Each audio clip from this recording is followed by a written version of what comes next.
Michael.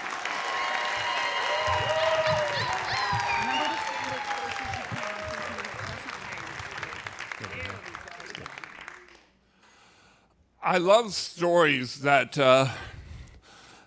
talk about the beginning of a career, an artistic career that happens late in life, late in someone's life. And the classic one is Walker Percy. Walker Percy writes his first novel, or publishes his first novel when he's 44 years old.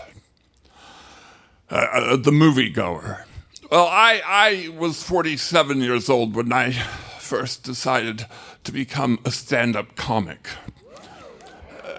But it was a little odd because I don't particularly like stand-up comedy. And my wife tells me that I'm not at all funny. But I'd been listening to Mark Maron, his podcast, and he interviews people and dives deep into the art, the craft of stand-up, and I was just amazed by it, so I decided that's what I wanted to do. Well, about a year after I'd made the decision, nothing had happened, because that's my MO, is I talk big, but I do little. But I got a terrible stomach bug. And I was lying in bed close unto death, and I was trying not to throw up because I hate doing that, and I was curled up, and I was just moaning and crying, and then I had a thought. I said, I should write my first 5 minutes. And I did. In the next 3 or 4 hours, I wrote the first 5 minutes of my stand-up. Well, the next month, I decided to go to a comic, comedian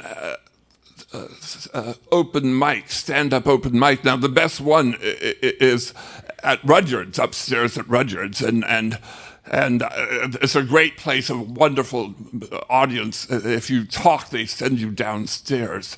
And there was this kid who got up in front of me, and he was... I was the 5th or 6th, he was right before me, and he was terrible. This was his first time also. But he was just terrible. But people were laughing. And I think the secret was there was this woman, a large black woman, was down at the front, and she had the most wonderful, infectious laugh. And she laughed at everything. He even told this horrible story at the end about this kid with Down syndrome, and it was just an offensive story, I thought. And she laughed. Now she gave him what for? She told him off. So I get up, and I start, and I'm very nervous because even though I'd been a teacher for 25 years and I'd played music for 30 years, this is the most nervous I'd ever been. So I get up and I'll do my 5 minutes. Silence. There was not a single laugh. In fact, the lady in the front didn't even smile at me. So I think to myself, wonderful. I can only get better. See, Mark Maron tells us that if you have a really good first gig, it's a curse because you'll think that things are going to be good from then on. So the next month, I go to a different club, another open mic for stand-up, and this time I think I'm going to say something funny right up front so they know it's okay to laugh. And I do, and there's a chuckle. And then they smile throughout the other 5 minutes. And I think to myself, well, things are getting better. Well, the third month, I go to an open mic, but this time it's not a stand-up open mic, it's a music open night. My friend Sassy Dave, he's a guitar teacher, and he brings his students and his friends once a month to this place, and it was called the Shamrock Inn. And it was quite a dive off of 59 and Gessner. It had the original bar from the Shamrock Hotel in it, but the people there didn't like us. The regulars did not want us up there singing and playing guitar. They wanted to hear the jukebox. Well, I went to Sassy Dave. I said, Sassy Dave, can I do stand-up? And he said, well, we've never done it before, but yeah, sure, that would be funny.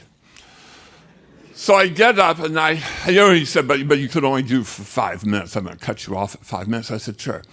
So I get up and I start, and I'm not even a sentence in when this woman, this barfly, jumps up and she looks at me and she yells, "You suck!"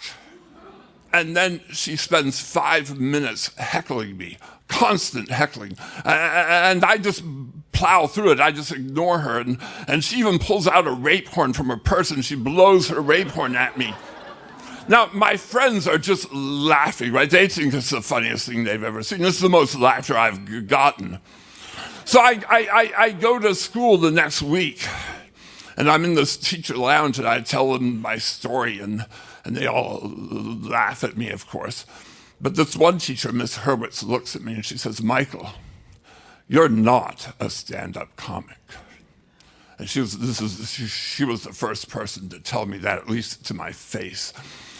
And she said, "Michael, you're not a stand-up comic, you're a storyteller. You need to go to this place called the Moth StorySlam." And so 10 years ago, I did, and I've been doing it ever since, and I think this is my jam. Thank you.